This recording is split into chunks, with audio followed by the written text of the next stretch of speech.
There's a lot of hype in artificial intelligence right now. When the artificial intelligence starts to act like a coworker, it's no longer hype, but it's real. Where the artificial intelligence is not anything more than um, some prompts that are on top of a large language model. I mean, it's real, but it's not sustainable. Quick favor before we jump in. It always surprised me that a large percentage of people who listen to the show regularly haven't yet subscribed. If you're a commercial real estate operator, investor, or builder who values conversations like this around deals, capital, and technology, please take 2 seconds and hit subscribe. It's a simple, free way to support the show. My commitment to you is that my team and I will continue bringing you higher level operators, stronger conversations, and real execution level insights every single week. Thank you. I truly appreciate it.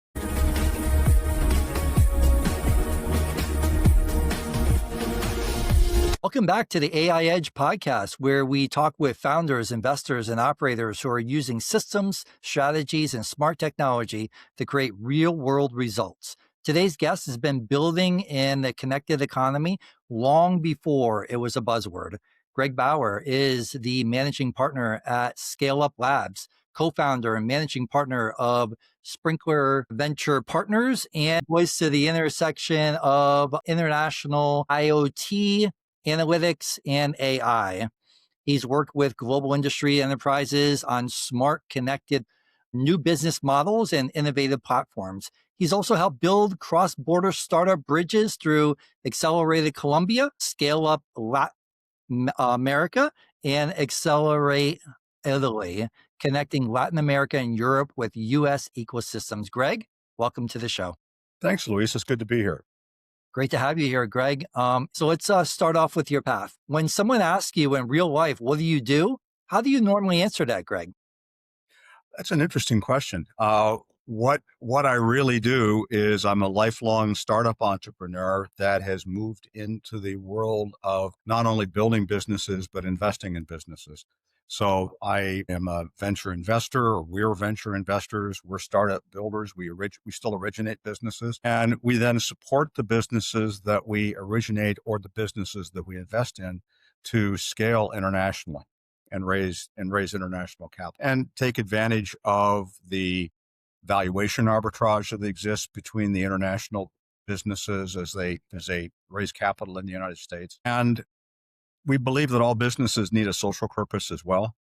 So in addition to investing and originating, our social purpose in the businesses that we invest in Latin America and Europe is one of economic development. We strongly believe that startup entrepreneuring or startup businesses or early stage businesses are the real engines of economic development in most economies, particularly in the developing economies. And so consequently, if we can help these businesses to scale, they'll hire more people. And if they hire more people, they'll prosper. And one day after they've had a liquidity event, they're going to be interested in helping other early entrepreneurs to build their businesses in their home markets as well. So all boats rise with the tide. I know it's a long answer for what I do, but my kids early on thought I was an international secret agent because they couldn't understand what I did. They just knew I traveled internationally all the time. Nice. So you got an electrical engineering roots at Wharton MBA, deep corporate and startup experience, and now you're building at the intersection of IoT, analytics, and AI. What are some of the key turns that pulled you into the world of industrial innovation and connected systems? Well, that's an interesting point there too. When I first got out of engineering school, I went to work in technical sales for Rockwell Corporation. And so with an electrical engineering background, of course, energy is a key part of anything that's in industry. So most of the customers or most of the projects that I worked on were industrial, and that's just kind of carried me in an industrial, and a couple of my business partners as well, in an industrial bent. Then one of the startups that I helped to build prior to starting Spinnaker was a company called Exceedus Systems. Exceedus Systems was one of the very, very first companies in what was then called pervasive computing, what's now called IoT. So, in fact, it was probably the first company that had large success in that area. We ultimately took that company public. That was after taking that company public was when I moved into this area of venture investing and serial business origination.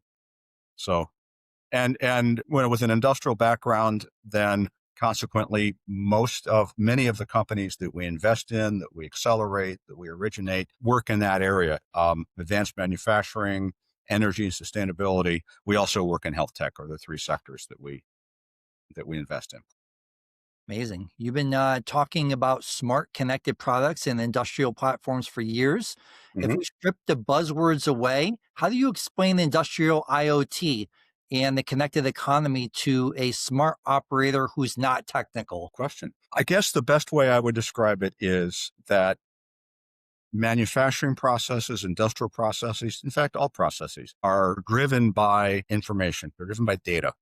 And if that data it can be collected together, that data becomes information. That information can inform the uh, the operators. It can inform the companies in terms of how to better maximize what they're getting from their. So consequently, is IoT is really or um, any of those buzzwords are really just buzzwords that say we're going to connect the machines and the operators together in connected networks that allow us to take the data and turn this data into actionable information. And that actionable information then, of course, improves the operations. And it's true in almost everything today. The the beauty of AI is artificial intelligence is allows us to be much more deliberate about understanding what is the information that's hidden in those data streams. It can process it much faster. It can analyze it much faster. It can give us actionable results much faster than we could as people looking at screens in the past. So AI plays a very key role in that. One of our originations is a company called Corello. And what Corello is about is, in simple terms, it's about industrial systems optimization. But we call it talk with your data.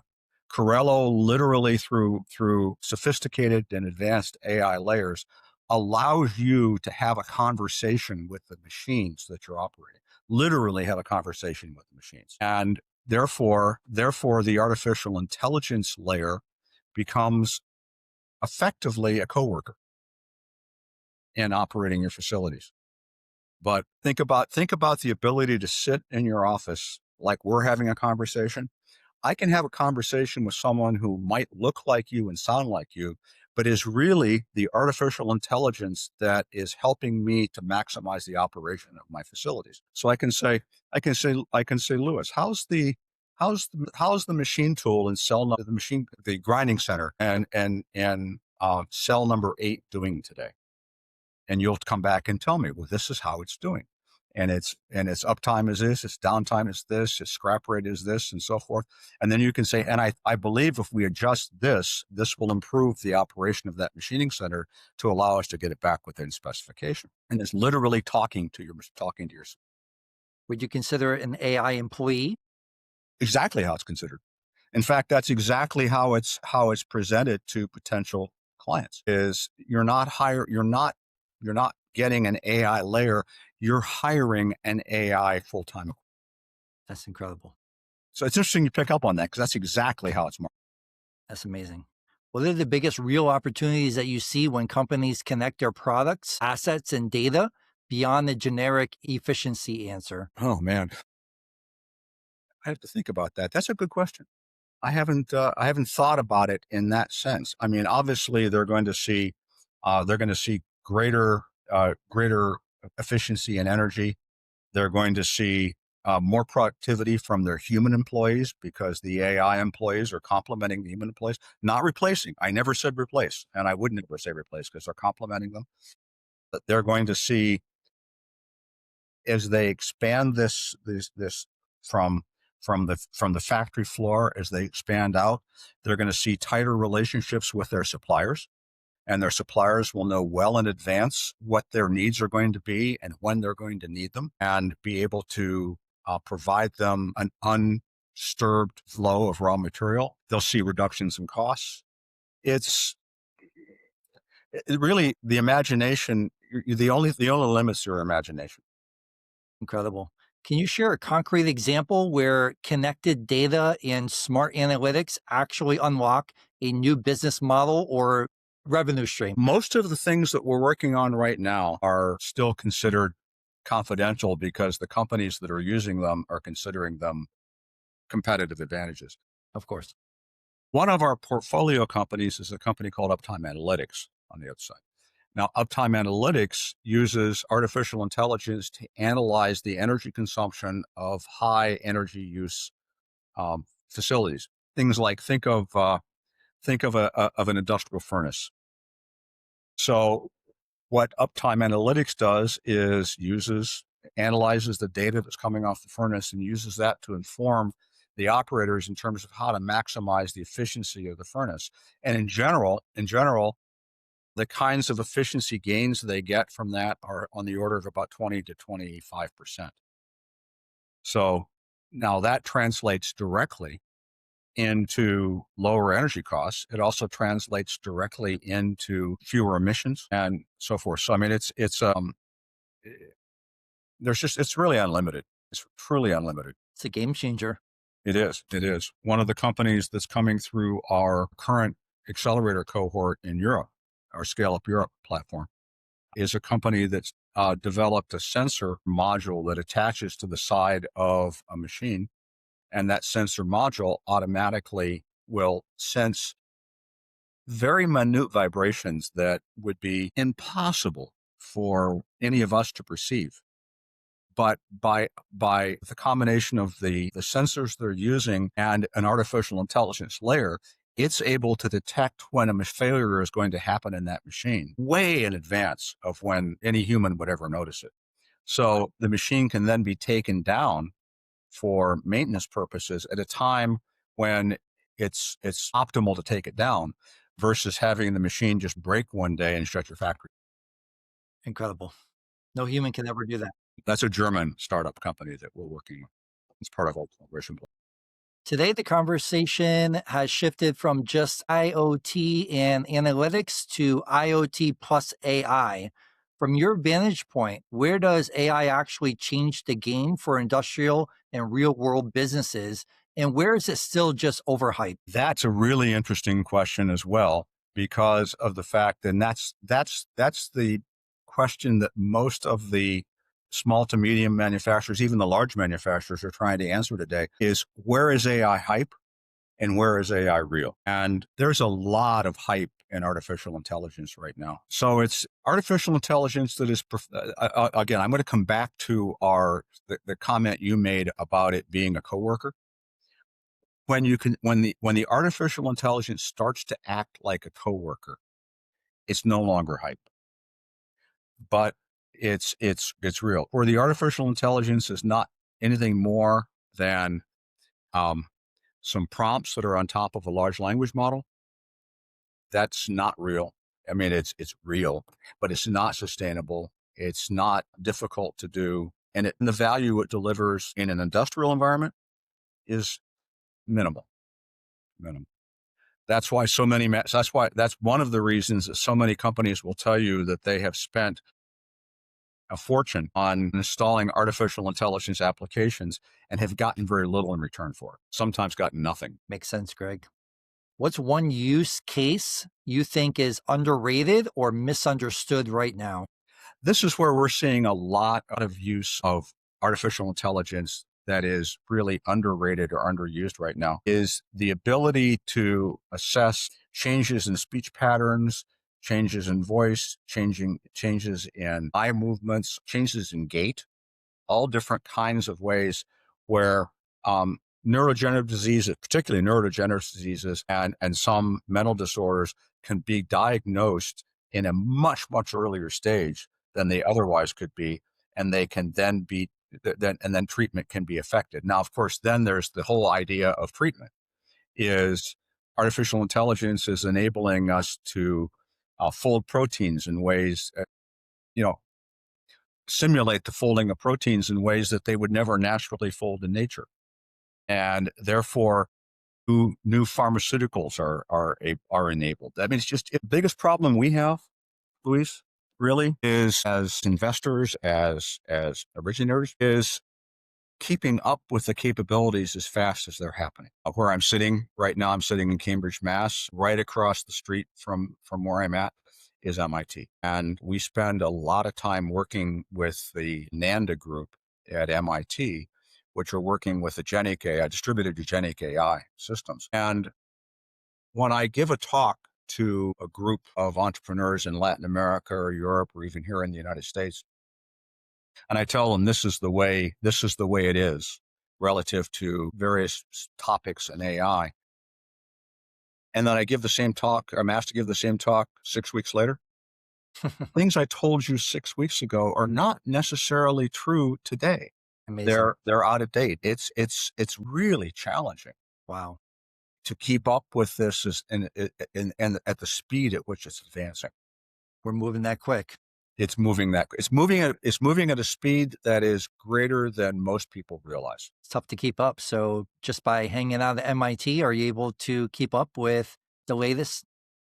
No, no, just by hanging out at MIT is not enough. Getting actively involved with MIT and some of the other institutions around the Boston area help. But really, the only way to truly keep up with it, and this is one of the reasons that we do the originations that we do, the only way to truly keep up with it is to be, in fact, developing in it and working on things that are at the bleeding edge of the technology. That's how we keep up with it, Amazing.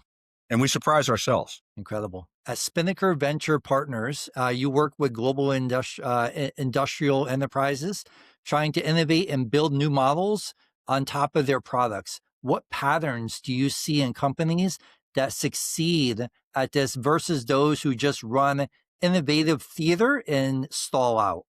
The biggest pattern we saw we applied to at Spinnaker. We applied, and we still do apply in our own businesses.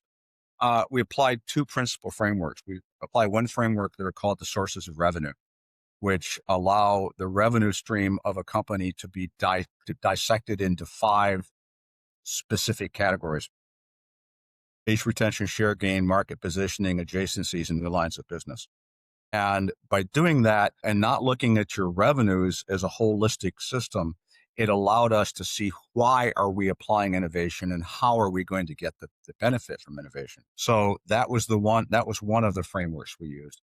The second framework we used is one that comes from a Russian system called TRIZ. And TRIZ is an acronym in Russian. It stands for the Theory of Inventive Problem Solving. And it's an algorithmic way to apply to innovate. So consequently, the two differences that came were knowing where you're going to innovate and why, and knowing how you're going to innovate and having a process by which to do that. And that's how we advised companies in that area and how we still work ourselves. The biggest challenge that most companies have in innovation, Luis, is risk. The difference between a corporation and a startup is corporations, they abhor risk, because risk means when you have something to lose, you do everything you can to protect it. And when you protect it, when you manage risk that tightly, you manage all the risk out of the process, and then there's no innovation that takes place because you'll never take the step forward to do it. Whereas a startup, on the other side of the equation, startups embrace risk. A risk is something to be taken, to be exploited, and of course that means that you can fail. It's this culture of risk and culture of failure that are two of the biggest challenges that we see in companies innovating. Interestingly enough, we as Americans, by and large, as American entrepreneurs and American investors, and you're an entrepreneur yourself, you understand this, we understand that failure is a natural part of what we do. You're going to fail. And the biggest challenge you have in failing is learning from that failure, so you don't fail the same way a second time. You may fail and find another way to fail, but ultimately you find your way through it. That's a very American way of looking at things. In Latin America and Europe, failure is considered a bad, and many other parts of the world for that matter too. Failures are considered a bad thing. So again, that's part of the challenge we have in helping these companies through the programming that we do and supporting them with in the investments that we support them with is helping them to understand that that concept of failure is something to be exploited, not something to be avoided. That's one of the reasons, that's probably the principal reason that the United States has the innovative economy that we do. Is somewhere along the lines, we decided that failure was something to be exploited and not avoided. That's wonderful. Growth is where it's at. Failure is where growth happens, right? Failure is where growth doesn't happen sometimes too. But failure, failing fast, failing intelligently, pivoting, that's where growth happens. Avoiding failure, you guarantee growth is not going to happen. Excellent. You're also building some serious cross-border bridges, Scale Up Labs, Scale Up Latin America, and Accelerated Colombia. What's the core mission behind those platforms? Those platforms and Scale Up Europe as well. And Scale Up Those Europe. platforms exist to provide a path to international scaling and capitalization for highly promising technology startups from those markets. And providing that path, that provides, as I mentioned earlier, that provides a path for economic development in the countries where they come from, not to the benefit of the entrepreneurs, the co-founders, and to the benefit of their investors. So that provides that. To us, it provides a unique place to invest. I mean, we're contrarian investors, so consequently, we recognize that we're taking greater risk and investing in those areas. But it also has the potential for greater rewards, because when we take a highly good performing Latin American technology startup and we give it that path to internationalization, and we give it that path to U.S. capitalization, on average, when they raise their first round of U.S. capital, the valuation of the company increases somewhere between 4.5 and 5 times what it is in Latin America. And it's a similar valuation arbitrage to Europe. So consequently, that's why we've developed some of the techniques that we use through the acceleration platforms and support post-acceleration to ensure that we understand and manage that risk that we're taking by being contrarian investors. So we minimize it to the benefit of the entrepreneur, to our benefit, and to the benefit of our investors. Amazing, Greg. When you look at founders and teams in Colombia, Latin America, and other regions versus Boston or San Francisco, what differences and advantages do you see? Well, I think advantages from those teams coming to in our markets or our markets with over those teams. Those teams come into ours. Okay. The advantage that we see is the United States doesn't have the corner on really good ideas. People are smart everywhere, and people have really, really good ideas. And sometimes those ideas are totally unique. Sometimes those ideas are an improvement on something that's already being done. But the advantage that they have is the advantage of newness and wonder. I mean, they look at the United States, many people, not everyone, looks at the United States as the place that they want to be, the place that they want to build their businesses and so forth. So they're open books as they come in here, and they absorb things quite quickly, and most of them work very hard to adapt themselves and their businesses to our culture. So I think that's part of the advantage they have is it's looking for a word for it. It's this explorer. They're almost like explorers. Probably the explorers were when they first came to the New World.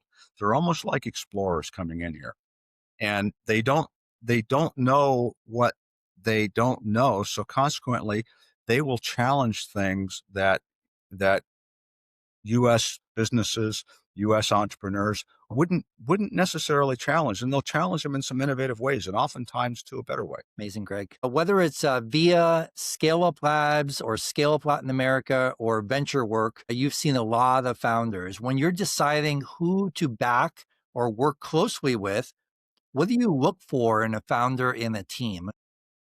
Well, what we look for in a founder and a team is we look for commitment, and the when we're choosing which companies we're going to invest in or which companies we're going to bring through one of the acceleration platforms, we look at the team. If you weight it on terms of the amount of effort, the amount of weight we put on the team versus on the business itself, it's heavily weighted towards the team. It may be 55% to the team and 45% to the business. And so it's their commitment, it's their ability to, it's their willingness to take in new information, it's their willingness to be flexible and pivot. It's their ability to communicate. Those are the things that those are the things that we look for. As we often say, you can take an A class team and give it a C class business plan, and they're going to figure it out and they're going to be successful. You can take an A class business plan and give it to a B class team, and they're likely going to fail. It's all because no startup business plan, no startup idea is ever the way that the founders think it's going to be. They're always going to run into problems. So that's why the team and this ability to be flexible and pivot and learn and adaptable. That's why that's really so important to us. And I Gregg, think any investor would tell you the same thing. absolutely. Gregg, are there any red flags that make you step back quickly, even if the idea and the technology looks really strong? Yeah. Well, part of it is it's a founder that or founders that say, well, we already know the answers. We already solved the problem. I mean, again, that's usually a red flag. Another one that's a red flag is where the investors, the current investors in the business, are more protective of their investment, and they don't understand the importance of bringing other capital into a business and diluting and allowing themselves to be diluted somewhat. Those are always red flags. They always fail. But anytime that we have ever supported a team where we see an issue with openness, an issue with flexibility, or we see investors that are not willing to allow other investors to participate, or a team. Oh, this is another one where sometimes will find a lead founder, and the lead founder will say, well, I'm keeping 90% of the equity for myself because this is my idea. And so consequently, my co-founders, they can split the other 10%, but it's my idea. And therefore it's my equity, where they're unwilling to share Mm. and share in an equitable and frankly, in our philosophy, an even way, then they're going to fail. They're always going to fail. Those are all, I mean, I could go on and on. We could do a 2-hour podcast on red flags if you want to. Those are great. Excellent. Most of our listeners are operators, investors, or both. From your experience, how should operators be thinking about AI inside of their own businesses, and investors be thinking about AI as part of their investment thesis? Well, I think if they're not thinking about AI as part of their business or as a part of their investment thesis, then they're relinquish themselves to obscurity. If you're not thinking about it, then you're not going to. If you're not embracing it, if you're not following it, if you're not learning it, then you're not gonna. There's not going to be an opportunity in the future. This is. I can't even begin to tell you how profound this change is and how it's changing the entire landscape of things. The problem is that people many times, particularly with a legacy business, a founder will say, I'm going to paste AI onto my existing business and call it AI. And that's not an AI business. That's just a business that's got to paste. It's not sustainable. There's no moat. There's no competitive advantage. And frankly, many investors are confused by that. We look for businesses that are AI native, what we call AI native. What does that mean? That means that the business couldn't exist without artificial intelligence. It wouldn't. It's so deeply embedded into the core of the business that it just wouldn't exist if it didn't happen. And where they're not dependent on pasting something on top of a few prompts on top of a large language model, because those businesses are not sustainable. You're one release away from OpenAI or one release away from Anthropic or Google or someone saying, well, we see a lot of prompts being written in this area. We're just going to make this part of our next release. The business is done. It's over with. So consequently, we look for businesses that are AI native or AI enabled. AI enabled is another category of business where the business's ability to exist is not dependent upon AI, but the business's ability to prosper is dependent upon AI. It's doing things that humans couldn't do. It's not fluff. It's real. Those are the two categories that we look for. And those are the two categories that I would say to a founder, your business is, you really haven't really nailed it here with AI. And to an investor, be careful.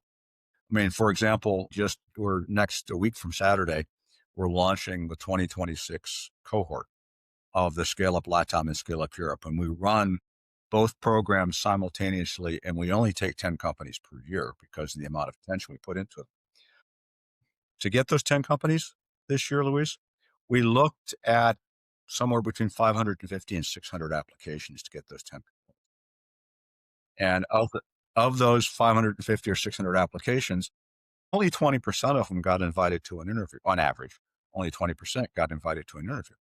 So, and the reason being was because they were AI companies, but they weren't sustainable.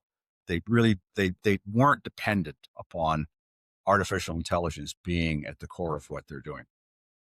But the 10 that you selected were the A players. We think they are.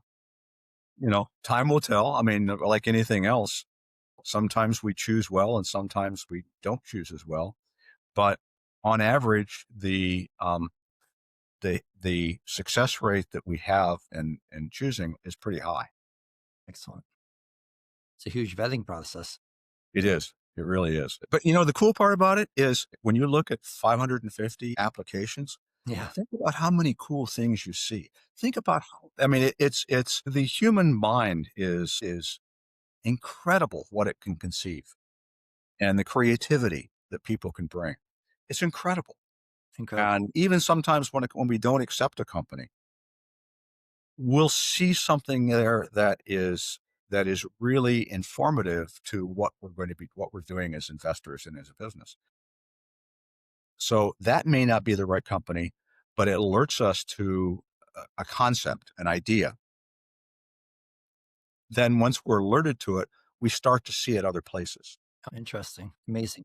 Do you ever give them a second chance or do you ever follow up or circle back around? Really, we're always open to give them a second chance. Usually it doesn't happen. Okay. I mean, it's the company gets busy, we get busy. We only run one cohort per year. So we won't be recruiting again until the latter part of 2026. By that point in time, the company's moved on, or we don't come across each other's radar again. I'm trying to think. In the 8 years we've been doing this, I can't think of one that we have passed on that has come back again.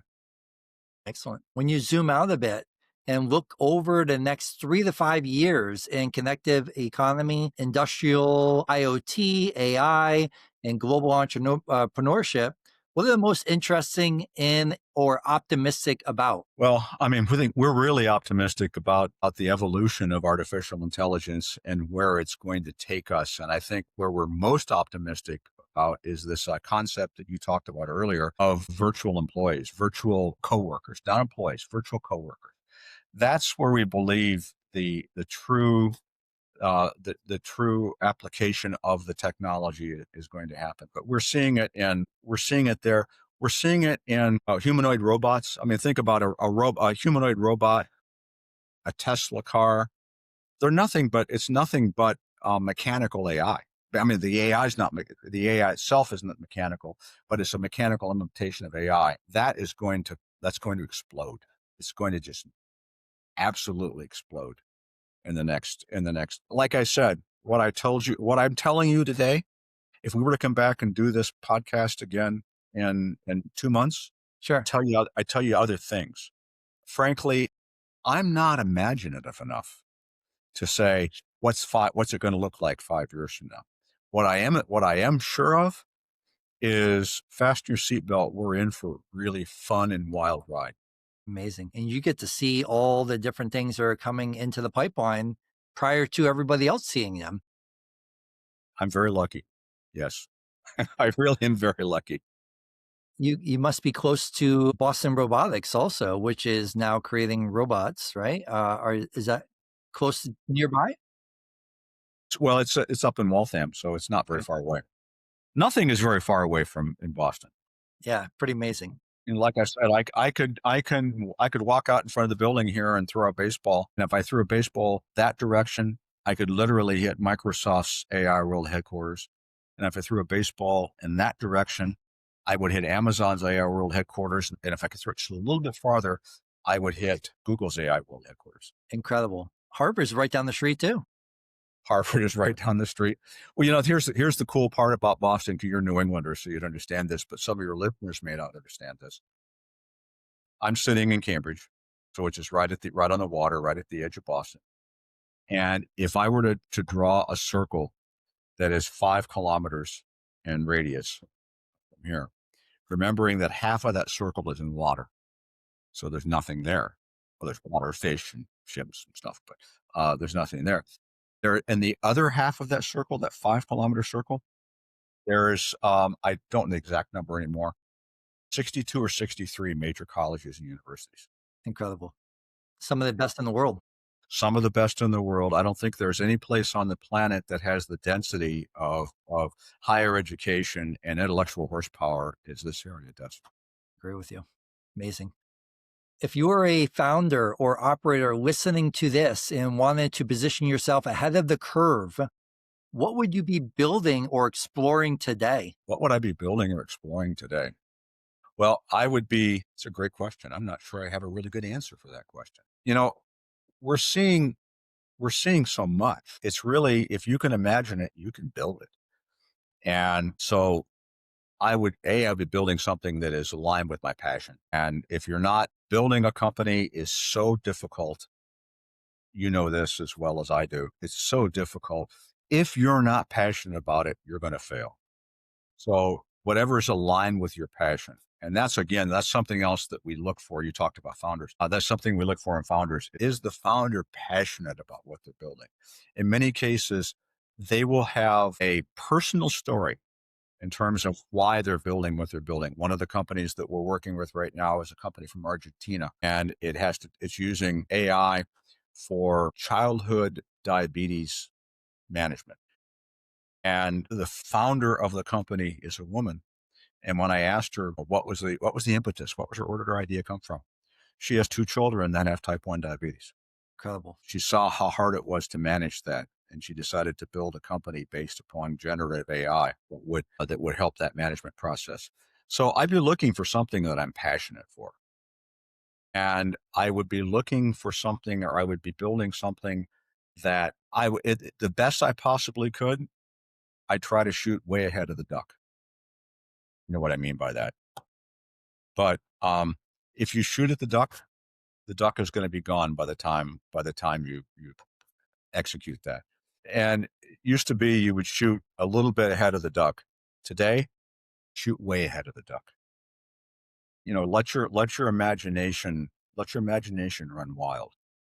And then find some partners that are just as passionate about it as you are, and complement what you're strong in with what they're strong in. Don't try to find people that are like yourself. So I mean, I'm not answering your question. I know I'm not telling you what they do, because that's too broad a question. Of course. Of course. No, but I think that's great direction and great guidance for our listeners to understand and in order to lead them in the right direction. But no, that's fantastic. What if they have no experience? Can they still succeed? Of course, if they have no experience in building a company, Sure, either building a company or this certain sector that they're wanting to build. What if they have no experience? Can they still well, I exist? wouldn't I wouldn't suggest building something in a sector where you have no experience. That's too hard. But if you're passionate about something and you want it, and you want to go to a sector where you have no experience, find somebody who does. Find a partner or partners who do, and that and want to join your mission. And again, this is back to this: complement your weaknesses and support your strengths. And I would do that. If you have virtually no experience in building a business, if you're interested in building a business and no experience, There are plenty of anywhere particularly in the United States, there are plenty of organizations where you can meet other people that are interested in doing that and learn from speakers and so forth. So podcasts like this are a good place to start. Meetups, particularly here in the Boston area, and I know many other parts of the country, there are many meetups for people interested in startup entrepreneuring. There's a meetup in the other building that's part of the complex that we're in the Cambridge Innovation Center every Thursday night. Every Thursday night, they have something called Venture Cafe. And that's a meetup for people who are current entrepreneurs, current investors, want to be entrepreneurs, speakers. So it's a place where you can go and listen to people talk about specific aspects of startup entrepreneuring, meet other people who are just as passionate about it as you are, meet co-founders, so forth. But get involved. I mean, that's what you have to do. Most people are not going to be successful by doing it themselves in their basement or their garage. I mean, there are examples. Hewlett and Packard started in a garage. So there are examples, but I mean, the point is that it's a team sport. Go join a team. Building that, build some connections, right? We're in a Connection. Yeah. relationship business. Build connections. Yep. Excellent. To land the plane, Greg, I want to hit both sides. First, what's your advice to a founder building an AI, data, or connected systems who wants to work with large industrial or enterprise customers? Well, I think relative to that is, first of all, it'd be good to have some industrial or large customer experience. So if you've worked in industry, you're going to understand, how does a factory work? How does a process work? How do they integrate together and so forth? So my advice would be, get some industrial experience before you do it.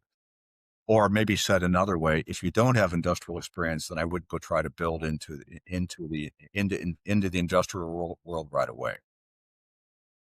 But if you do, then you're going to know where the problems are. You're going to know where there are unsolved needs, unmet needs in those industries. Find those unmet needs. Find an unmet need that aligns with your interest, that aligns with your experience, that aligns with your know-how, and start to build in that area. Industry is hard. I think the most untapped area of industry today is small to medium manufacturers. So that would be a good place to start. I wouldn't try to start with Alcoa or Ford or Boeing or someplace like that. Go start with small to medium manufacturers. And what's really interesting right now, Luis, is the current environment is encouraging, in the United States, is encouraging investment in those areas, particularly small to medium manufacturers.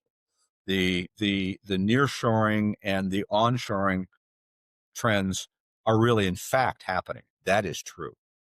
And the second thing that's been going on is the US government is putting a lot of effort into rebuilding the industrial base of the United States where we had lost our edge over the last 50 years.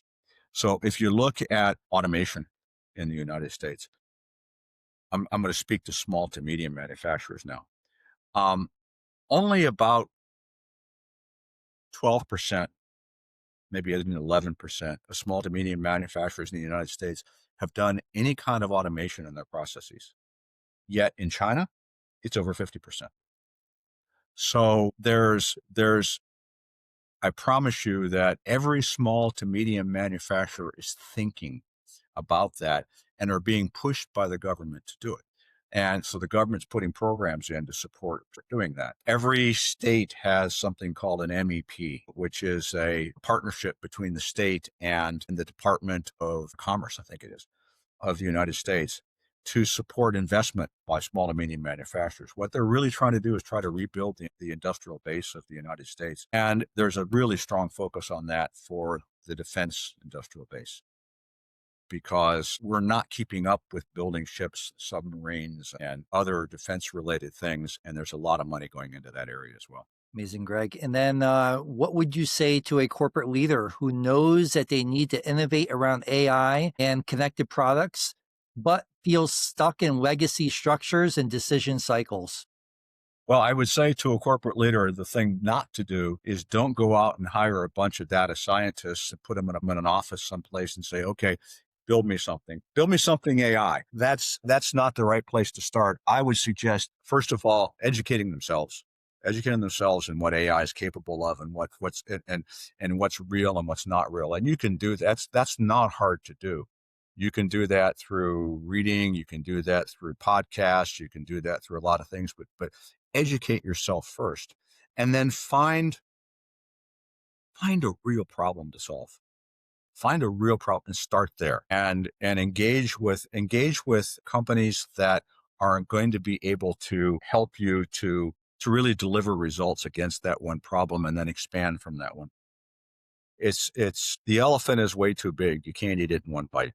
You can't do it. I mean, that's what I mean, um, the industries that we're seeing, the industrial leaders that we're seeing, by and large, are frustrated because they feel they don't know where to go and what to do. But they need to first get educated themselves so that they can then have the informed conversations with the people they're going to be able to execute that for them. Amazing, Greg. This has been really good for people who want to follow your work, learn more about Scale Up Labs, connect around innovation and cross border opportunities. Where's the best place to find you online?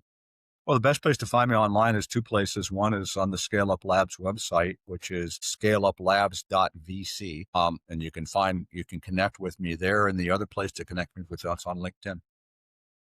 And Fantastic. it's Gregg with two G's and Bauer like Bauer hockey equipment.